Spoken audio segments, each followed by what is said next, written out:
উজনিত সংখ্যালঘুক আক্ৰমণ, নামনিত তীব্ৰ প্ৰতিক্ৰিয়া। উজনি অসমৰ চৰাইদেউ জিলাৰ নাজিৰাৰ মৈদামত কৰ্মৰত নামনি অসমৰ সংখ্যালঘু সম্প্ৰদায়ৰ 15 জন শ্ৰমিকক নিৰ্মমভাৱে প্ৰহাৰ। ঘটনাক লৈ পাকা বেতবাৰী সমষ্টিৰ যুৱ নেতা মনিৰুজ্জামানে তীব্ৰ প্ৰতিক্ৰিয়া প্ৰকাশ কৰিছে। ইয়াৰে বৰপেটা জিলাৰ 9 জন শ্ৰমিক আৰু গোৱালপাৰা জিলাৰ লক্ষীপুৰৰ 4 জন শ্ৰমিক। তাৰে বৰপেটা জিলাৰ শ্ৰমিকসকলৰ ফালৰ পৰা আজি বৰপেটাৰ মন্দিয়াত সংবাদমেল যোগে সকলো ঘটনাৰ বিৱৰণী দিয়া হয়। ইতিমধ্যে ভুক্তভোগীয়ে বৰপেটা জিলা আৰক্ষীক লিখিত অভিযোগ দাখিল কৰিছে।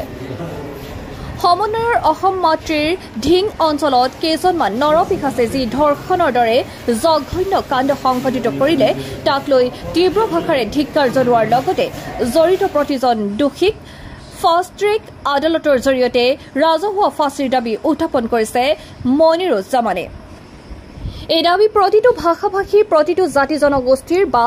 অসম মাতৃৰ বুকুত জন্মগ্ৰহণ কৰা প্ৰতিজন অসমীয়াৰ বুলিও তেওঁ দাবী কৰে। অসমবাসীয়ে অপৰাধীৰ ৰাজহুৱা ফাঁচী বিচাৰিছিল, কিন্তু ৰহস্যজনক অপৰাধীটোৰ মৃত্যু হ'ল। সন্দেহ হয় এই ধৰ্ষণ কাণ্ড পূৰ্ব পৰিকল্পিত আৰু এই কাণ্ডৰ লগত বিজেপি সম্পূৰ্ণৰূপে জড়িত থকা বুলি তেওঁ চাঞ্চল্যকৰ মন্তব্য কৰে। তাৰ বাবে ৰহস্যৰ গাপ দিয়াৰ অপচেষ্টা চলাই থকা হৈছে বুলিও মন্তব্য কৰে।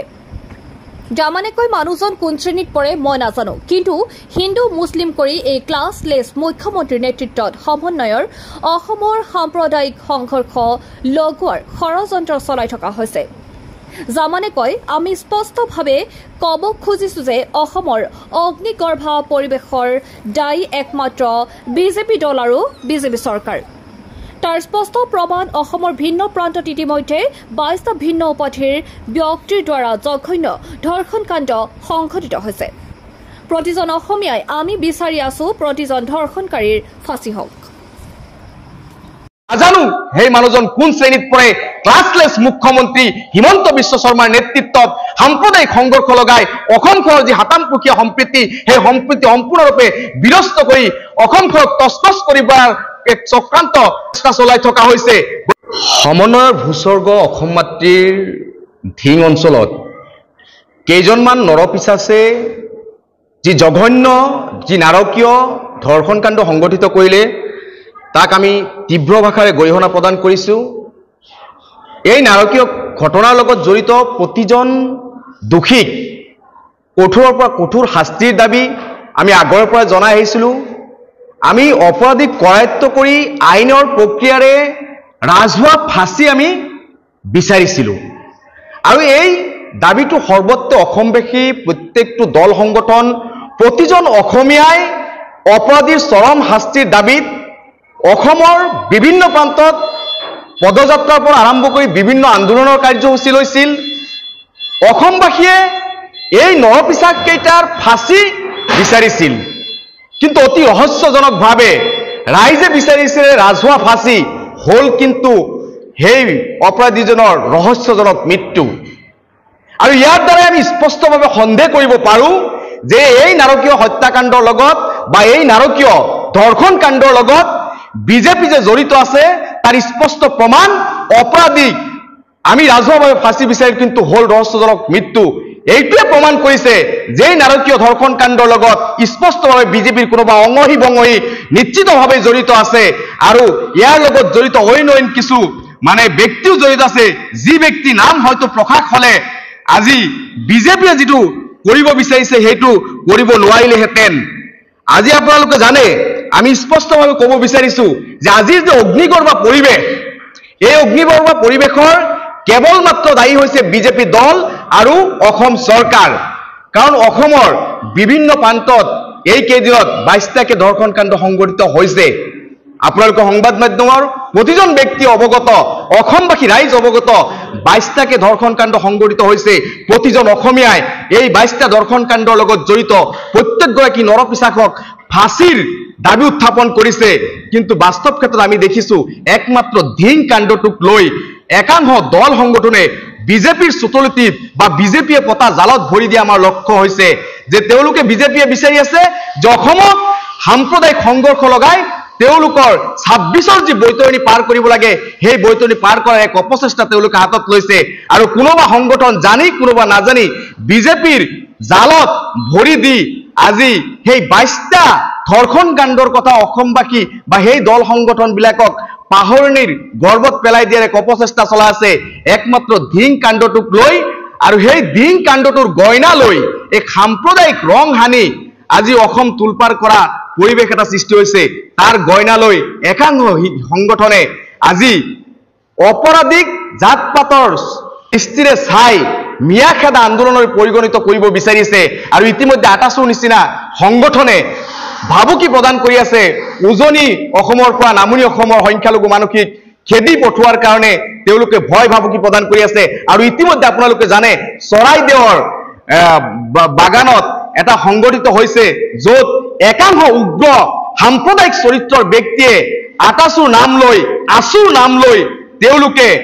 আমাৰ নিৰপৰাধী নিৰীহ শ্ৰমিকসকলক তেওঁলোকে অপদস্থ কৰিছে তেওঁলোকে লাঠিৰে কোবাইছে তেওঁলোকক এনেকুৱা অপদস্থ কৰিছে শাৰীৰিকভাৱে তেওঁলোকে আজি আপোনাৰ লগত আছে আপোনালোকে দেখিব পাৰিব তেওঁলোকক প্ৰশ্ন কৰিব পাৰিব এক নাবুদ নাচুদ কাণ্ড তেওঁলোকে সংগঠিত কৰিছে আৰু এয়া কিন্তু সম্পূৰ্ণৰূপে বিজেপিৰ এজেণ্ডাত হৈছে আপোনালোকে জানে নাজিৰা সমষ্টিত বিজেপিৰ পৰা নিৰ্বাচন খেলিছিল ময়ূৰ বৰা আৰু ময়ূৰ বৰাৰ নেতৃত্বত এই অপকাণ্ডটো সংগঠিত হৈছে কাৰণ ময়ূৰ বৰা বা এইটো যেটো ঠিকাদাৰী প্ৰতিষ্ঠানটো আছিল সেই প্ৰতিষ্ঠানৰ ওচৰত এই শ্ৰমিকসকলে 15 লাখ টকা পাবলগীয়া আছিল আৰু তেওঁলোকে যেতিয়া দেখিলে ধিং কাণ্ডৰ গয়না লৈ অজুহাত লৈ উজনি অসমৰ পৰা সেই শ্ৰমিকসকলক যাতে পইচাখিনি নিদি তেওঁলোকক মাৰি পিটি খেদি পঠোৱাব পৰা যায় তাৰ কাৰণে বিজেপিৰ চতুলপিত এনেকুৱাকে মিয়াখেদা অভিযান এটা আৰম্ভ কৰা হৈছে গতিকে ধিক্কাৰ জনাইছো যে আমি অসমবাসী ৰাইজ আপোনালোকে জানে যে এইখন অসমত শংকৰাজনৰ প্ৰিয় শিষ্য চান খাইক দি মুছলমানৰ সন্তানক দি কিন্তু লাই খুঁটা স্থাপন কৰা হৈছিল এইখন অসমত মন্দিৰত মুছলমানে মাটি দান কৰাৰ নজিৰ আছে মছজিদত হিন্দুৱে মাটি দান কৰাৰ নজিৰ আছে এই সমন্বয়ৰ অসমখনত এই অসমৰ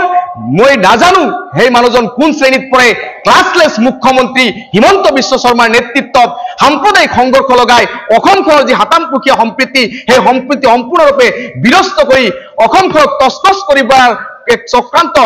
আস্থা চলাই থকা হৈছে গতিকে মই এইখিনিত মই আহ্বান জনাম সমগ্ৰ অসমবাসীৰ প্ৰতিটো দল সংগঠন প্ৰতিটো জাতি জনগোষ্ঠীৰ মানুহক যে বিজেপিয়ে যি চুটলুপি বনাইছে বিজেপিয়ে যে জাল পাতিছে সাম্প্ৰদায়িক সংঘৰ্ষ লগোৱাক তাত আমি সমন্বয় অসমৰ কোনো এজন অসমীয়াই আমি ভৰি দিব নালাগে কাৰণ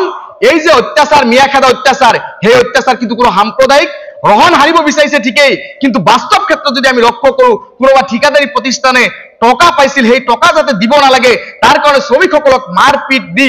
মাৰি কাটি তেওঁলোকক খেদি পঠোৱা বা হত্যাৰ ভাবুকি দি তেওঁলোকক উজনি অসমৰ পৰা খেদি পঠাইছে গতিকে প্ৰশাসনক দাবী জনাইছো যে এই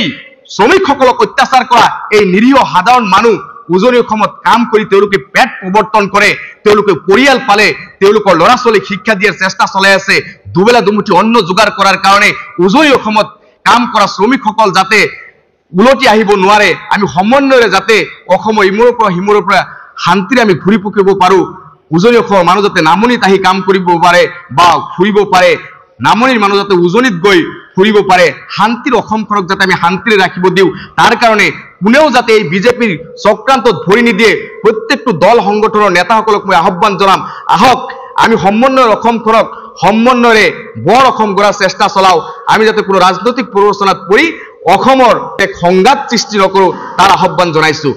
নিশ্চিতভাৱে আছে আমাৰ ইয়াতে উপস্থিত আছে সংবাদ মেলত তেওঁলোক আছিল শ্ৰমিক ময়ূৰ বৰা নামৰ এগৰাকী ঠিকাদাৰৰ ময়ূৰ বৰগোহাঁই তেখেতৰ নেতৃত্বত কনষ্ট্ৰাকশ্যনৰ কাম কৰি আছিল তেখেতৰ এক দীৰ্ঘদিনীয়া টকা পইচাৰ ঝামেলা ঠিকাদাৰী মানুহ তেওঁলোকে জানে শ্ৰমিকৰ লগত সদায় বিভিন্ন ধৰণৰ বৈষম্য কৰে আজি দিম কালি দিম কৰি এনেকৈ ভকত পৰিমাণৰ টকা যেতিয়া পাবলগীয়া আছিল শ্ৰমিকসকলে তেতিয়া